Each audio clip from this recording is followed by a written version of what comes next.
ಗುರುಬಸಯ್ಯ ಹಿರೇಮಠ ಅವರೇ ಹಾಗೂ ಈ ಒಂದು ಕಾರ್ಯಕ್ರಮಕ್ಕೆ ಉದ್ಘಾಟನೆ ಮಾಡಿರ್ತಕ್ಕಂಥ ಸನ್ಮಾನ್ಯ ಉದ್ದಿಮೆದಾರರಾಗಿರ್ತಕ್ಕಂಥ ಲಕ್ಷ್ಮಣ್ ನಿರಾಣಿ ಅವರೇ ಹಾಗೂ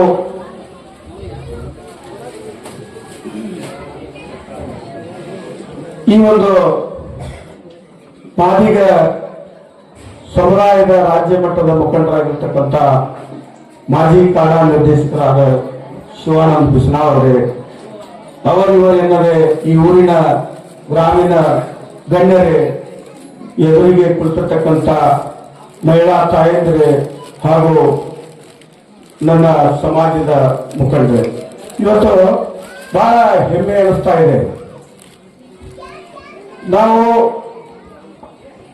ಪರಿಶಿಷ್ಟ ಜಾತಿ ಸಮುದಾಯದವರು ಆಗಿದ್ರೂ ಕೂಡ ಒಂದು ಏನ್ ನಮಗೆ ಹೆಮ್ಮೆ ಅನಿಸ್ತಪ್ಪ ಅಂತಂದ್ರ, ಬಹುದಿನಗಳಿಂದ ಆದಿ ಕಾಲದಿಂದ ಈ ಒಂದು ನಮ್ಮ ಸಮುದಾಯ ಮಾದಾರ ಚೆನ್ನಯ್ಯನವರು ಒಂದು ಕುದುರೆಗೆ ಹುಲ್ಲ ಹಾಕೋತ, ಒಂದು ಚೋಳ ರಾಜರ ಕೈಯಾಗ ಕುದುರೆಗೆ ಹುಲ್ಲ ಹಾಕೋತನ ಶಿವನ ಭಕ್ತಿ ನೆನೆಯುತ್ತಾ ಬಂದಿರತಕ್ಕಂಥ ಈ ಸಮುದಾಯ, ಆ ಒಂದು ಸಮುದಾಯ ಈ ಶಿವನ ಭಕ್ತಿ ಯಾವಾಗ ಅದಕ್ಕೆ ಅರ್ಪಿಸಬೇಕಂತಂದ್ರೆ ಒಂದು ಬದನಾದಿಂದ. ಅದಕ್ಕಾಗಿ ಈ ಒಂದು ಮಾದರಿ ಚೆನ್ನಯ್ಯನ ಭಕ್ತರು ನಾವೆಲ್ಲ ಅವನ ವಂಶಸ್ಥರ ಆಗಿರೋದ್ರಿಂದ ಎಲ್ಲಾ ಕಡೆ ಕೆಲವೊಂದಿಷ್ಟು ನಮ್ಮ ಸಮುದಾಯ ಚೆನ್ನಯ್ಯನ ಭಕ್ತರು ಇರೋದ್ರಿಂದ ಇಂಥ ಕಾರ್ಯಕ್ರಮ ಮಾಡಕ್ಕೆ ಒಂದು ಹೆಮ್ಮೆ ಅನಿಸುತ್ತೆ. ಈ ವೇದಿಕೆ ಮುಖಾಂತರ ಹೇಳಿಕೆ ನನಗೆ ಇಷ್ಟ. ಈ ಒಂದು ವಾಸ್ತವವನ್ನು ನಾವು ಈ ಕಾರ್ಯಕ್ರಮಕ್ಕೆ ಬಂದಿದ್ದೀವಿ. ಈ ಒಂದು ಕಲಾ ತಂಡ ಹೆಂಗಪ್ಪ ಅಂತಂದ್ರೆ, ಈ ಗ್ರಾಮ ಬೀಳಗಿ ತಾಲೂಕಿನಾಗ ಕಟ್ಟಕಡೆ ಹಳ್ಳಿ. ಆ ಕಟ್ಟಕಡೆ ಹಳ್ಳಿ ಇಡೀ ರಾಜ್ಯ ಮಟ್ಟಕ್ಕೆ ಮಾದರಿ ಆಗೈತಿ. ಯಾಕಂದ್ರೆ ಒಂದು ಜಾನಪದ ಕಲಾವಿದ ಸಾಹಿತ್ಯದೊಳಗಾಗ್ಲಿ ಅಥವಾ ಭಜನಾ ಕಲಾವಿದರಾಗ್ಲಿ ಈ ಗ್ರಾಮವನ್ನು ನೋಡಿದ್ರೆ ಬಹಳ ಹೆಮ್ಮೆ ಅನಿಸ್ತದೆ. ಮೊನ್ನೆ ನಮ್ಮಲ್ಲಿ ನಾವು ಕರೆಸಿದ್ದೀವಿ ಪರಸು ಕೋಲೂರ್ ಅವರನ್ನ, ಅವ್ರ ತಂಡದ ವತಿಯಿಂದ ನಾವೊಂದು ಒಂದು ಪತ್ರಿಕೆ ಕಾರ್ಯಕ್ರಮ ಮಾಡಿದ್ದೆ. ನಾ ಅಬ್ಬಬ್ಬ ಅಂತಂದ್ರೆ ಯಾಕಂತಂದ್ರೆ ಆ ಪ್ರೋತ್ಸಾಹ ಮಾಡೋದ್ರಿಂದ ಇನ್ನಷ್ಟು ಪುಸ್ತಕತೆ ಆ ಮನುಷ್ಯ. ಆ ಒಂದು ಗ್ರಾಮದೊಳಗೆ ಇಡೀ ಒಂದು ನೋಡ್ರಿ, ಈ ಗ್ರಾಮದೊಳಗೆ ಅಂತ ಒಂದು ಕಲಾವಿದರಂತ ಜನ ಸೇರಿ ನಾವು ಅವರ ಬೇರೆ ಕಡೆ ಹೋದಂದ್ರೆ ಬಹಳಷ್ಟು ಜನ ಕೂಡಿಸ್ತಾರ. ಅಂತ ಕಲಾವಿದರು ತಮ್ಮ ಗ್ರಾಮದೊಳಗ ಬಂದ್ರು ಕೂಡ ಅವ್ರನ್ನ ಆರಾಧನೆ ಮಾಡಲಿಲ್ಲ ಅಂತಂದ್ರ ಅದು ಏನೋ ಹಿತ್ತಲ ಗಿಡ ಮಾತಾಡ್ತಾರಲ್ಲ, ಹಂಗ ಒಂದು ಇದು ಆಗಿಬಿಡ್ತೈತಿ. ನಮ್ಮನ್ನ ನಾವ ಏನ್ ಗೌರವಿಸ್ಕೊಳ್ಬೇಕು. ನಮ್ಮ ಗ್ರಾಮದೊಳಗೆ ಅಂತ ಕಲಾವಿದರ ನಾವು ಕೂಡ್ಬೇಕು, ಇನ್ನೊಂದು ಊರಿಗೆ ಮಾದರಿ ಆಗ್ಬೇಕು.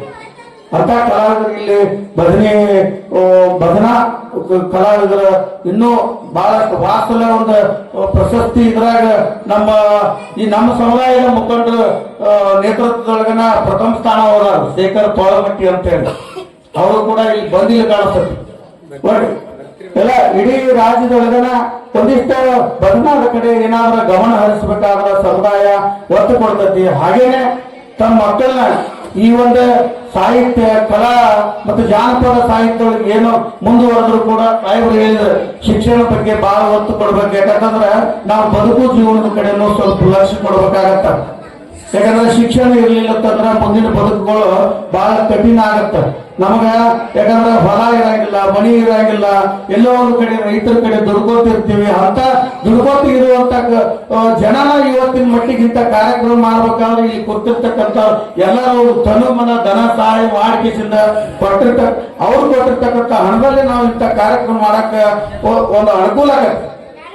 ಅದನ್ನ ನಾವು ಮುಂದೊಂದು ದಿನ ನಮ್ಮ ಮಕ್ಕಳು ಅತಿ ದೊಡ್ಡ ನಾವು ಇಂಥ ಕಾರ್ಯಕ್ರಮಕ್ಕೆ ಸ್ವಂತ ದುಡ್ಡು ಹಾಕಬೇಕು, ನಾವು ಸ್ವಂತ ಬದುಕಬೇಕು, ನಮ್ಮ ಕಾಲ ಮೇಲೆ ನಾವು ನಿಂತ್ಕೋಬೇಕಾದ್ರೆ ಶಿಕ್ಷಣ ಬಹಳ ಮಹತ್ವದಾಗುತ್ತೆ. ನಾವು ಎಲ್ಲೋ ಒಂದು ಕಡೆ PUC ಸೆಕೆಂಡ್ ಇಯರ್ ಅಥವಾ ಡಿಗ್ರಿ ಮುಗಿಸಿ ಏನೋ ಒಂದು ಭಜನಾ ಕಲಾವಿದರಾಗ್ಲಿ ಇದು ಆಗ್ಲಿ ಅಷ್ಟಕ್ಕೆ ನಿಂದಿಸ್ಬೇಡ್ರಿ. ನಾವು ಎಲ್ಲಿಗೆ ನಮ್ಮ ಗುರಿ ಇರ್ಬೇಕಂದ್ರೆ ನಾವು ಈ ತಾಲೂಕಿನ ತಹಸೀಲ್ದಾರ್ ಆಗ್ಬೇಕು, ನಾವು ಈ ಜಿಲ್ಲಾ DC ಆಗ್ಬೇಕು, ಡಿಸ್ಟ್ರಿಕ್ಟ್ ಕಲೆಕ್ಟರ್ ಆಗ್ಬೇಕು, ಅಂತೇಳಿ ಪಾಲಿಟಿಕ್ಸ್ ರಾಜಕೀಯ ಒಳಗೆ ಗ್ರಾಮ ಪಂಚಾಯತಿ ಅಧ್ಯಕ್ಷರಾಗಬೇಕು, ತಾಲೂಕ್ ಪಂಚಾಯತಿ ಅಧ್ಯಕ್ಷರಾಗಬೇಕು, ಮೆಂಬರ್ ಆಗ್ಬೇಕು ಅನ್ನೋದೊಂದು ಕನಸಿಟ್ಕೋರಿ. ಪ್ರತಿನಿತ್ಯ ಮಕ್ಕಳ ಮೇಲೆ ಗಮನ ಇರಲಿ. ಯಾಕಂದ್ರೆ ಲಕ್ಷ್ಮಣ ಹಿರಾಣಿ ಸಾಹೇಬರು ಅವ್ರ ಸರ್ಕಾರ ಬಹಳ ಹೇಳಿದ್ದು ಬಹಳ ಅದ್ಭುತವಾದಂತದ್ದು. ನಿಮಗೆ ಕಿವಿ ಮಾತು ಹೇಳಿದಂಗ ಅದನ್ನೆಲ್ಲ ಉಳಿಸ್ಕೊಂಡು ಹೋದ್ರೆ ನೀವು ಅದ್ರ ದಾರಿ ಒಳಗೆ ನಡೆದ್ರಪ್ಪ ಅಂತಂದ್ರೆ ಬಹಳ, ಯಾಕಂದ್ರೆ ಜೀವನ ಪಾವನ ಆದಾಗ ಪ್ರತಿಯೊಂದು ಮಾತನ್ನು ನಿಮಗೆ ಹೇಳ್ಯಾರ. ಅವ್ರ ಶಿಕ್ಷಣ ಬಗ್ಗೆ ಬಹಳ ಅದ್ಭುತವಾದಂತ ಮಾತುಗಳನ್ನು ಹೇಳ್ಯಾರ. ನಾವಂತೂ ಭಾಷಣಕಾರ ಅಲ್ಲ, ಸ್ವಲ್ಪ ಇದ್ದಷ್ಟೊಳಗನ ಹೇಳಿವೆ. ನನಗೆ ಹೇಳಾಕ ಅವಕಾಶ ಮಾಡಿಕೊಟ್ಟಿರ್ತಕ್ಕಂಥ ಇಲ್ಲಿ ಇರತಕ್ಕಂಥ ಸಮಾಜದ ಮುಖಂಡರಿಗೆ ವಂದಿಸುತ್ತಾ ನನ್ನ ಎರಡಗಾಲ ಮಾತುಗಳನ್ನು ಮುಗಿಸ್ತೇನೆ. ಜೈ ಪೂಜ್ಯರಾದ ಚಿಕ್ಕಯ್ಯಜ್ಜನವರಿಗೆ ಪಾದಗಳಿಗೆ ಅರ್ಪಣೆ. ಅದೇ ರೀತಿ ನಮ್ಮ ನೆಚ್ಚಿನ ನಾಯಕನಾದ ಮುರುಗೇಶನ ನಿರಾಣಿಯವರ ಸಹೋದರರಾದ ಲಕ್ಷ್ಮಣ್ ನಿರಾಣಿ ಅವರಿಗೂ ವಂದಿಸಿ, ಅದೇ ರೀತಿ ವೇದಿಕೆ ಮೇಲೆ ಆಸೀನರಾದ ಎಲ್ಲ ಹಿರಿಯರಿಗೂ ಹಾಗೂ ಈ ಕಾರ್ಯಕ್ರಮಕ್ಕೆ ಧನ ಸಹಾಯ ಮಾಡಿದ ಎಲ್ಲ ಬಹುಮಾನದ ಕೊಡುಗೆದಾರರಿಗೂ ಹಾಗೂ ಗ್ರಾಮ ಪಂಚಾಯತಿ ಸದಸ್ಯರಿಗೂ ಹಾಗೂ ಈ ಗ್ರಾಮದ ಹಿರಿಯರಿಗೂ ಹಾಗೂ ತಾಯಂದಿರಿಗೂ ಮೊದಲಿಗೆ ಅಭಿನಂದನೆ ಸಲ್ಲಿಸ್ತೀನಿ. ಅದೇ ರೀತಿ ಈ ನಮ್ಮ ಊರಿನಲ್ಲಿ ಪೂಜಾರಿಯವರ ಮುಂಚೆಯಿಂದ ಅವರಿಂದ ಹಿಡಿದು ಬಂದ ಮಾರ್ಗದಿಂದ ಹಿಡಿದು ನಾವು ಇವತ್ತು ಪ್ರವಚನದ ಆಧ್ಯಾತ್ಮದ ಚಿಂತನೆಯಲ್ಲಿ ನಾವೆಲ್ಲರೂ ಬರ್ತಾ ಇದ್ದೀವಿ. ಅದೇ ರೀತಿ ಅದು ನಮ್ಮ ಗ್ರಾಮದ ಒಂದು ಸುದೈವ ಅಂತ ಹೇಳ್ತೀವಿ. ಅದೇ ರೀತಿ ನಮ್ಮ ದೇಶದಲ್ಲಿ ವಿವಿಧತೆಯಲ್ಲಿ ಏಕತೆಯಿಂದ ಕೂಡಿದ ನಮ್ಮ ದೇಶ, ಎಲ್ಲ ಸಂಪ್ರದಾಯಗಳನ್ನ ಕೂಡಿದ ನಮ್ಮ ದೇಶ. ಅದೇ ರೀತಿ ಈ ಇಂಥ ಕಾರ್ಯಕ್ರಮಗಳ ಎದಕ್ಕಂದ್ರೆ ನಮ್ಮ ಒಂದು ಸನ್ಮಾರ್ಗದಲ್ಲಿ ಕೊಂಡೊಯ್ತದೆ. ಅದೇ ರೀತಿ ನಿರಾಣಿ ಸರ್ ಅವರಿಗೆ ಶಿಕ್ಷಣ ಬಗ್ಗೆ ಹೇಳಿದರು. ಅದು ಯಾಕಂದ್ರೆ ಇವತ್ತಿಗೆ ಅದ ನಮ್ಮ ಜೀವನಕ್ಕೆ ಬಹಳ ಮುಖ್ಯ ಆಗೈತಿ.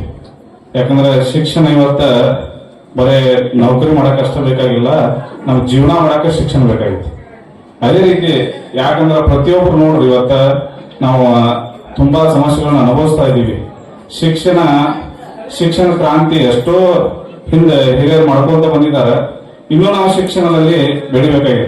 ಇವತ್ತಿಗೆ ನಮ್ಮ ದೇಶ ಎಕನಾಮಿಕಲ್ಲಿ 4 ನಂಬರ್ ಒಳಗೆ ಬಂದದ. ಅಂದ್ರ ಅಷ್ಟ ನಮ್ಮ ದೇಶ ಬೆಳೀತಾ ಇದೆ. ಅದಕ್ಕೆ ಇದೇ ರೀತಿ ಈ ಇಂಥ ಕಾರ್ಯಕ್ರಮಗಳು ನಮ್ಮಲ್ಲಿ ಜರಗಲಿ, ಯಶಸ್ವಿಯಾಗಲಿ ಅಂತ ಹೇಳಿ ನನಗೂ 2 ಮಾತುಗಳನ್ನು ಮಾತನಾಡಕ್ಕೆ ಅವಕಾಶ ಕೊಟ್ಟ ತಮ್ಮೆಲ್ಲ ಮಾತುಗಳಿಗೆ ವಂದಿಸಿ ಮಾತನ್ನು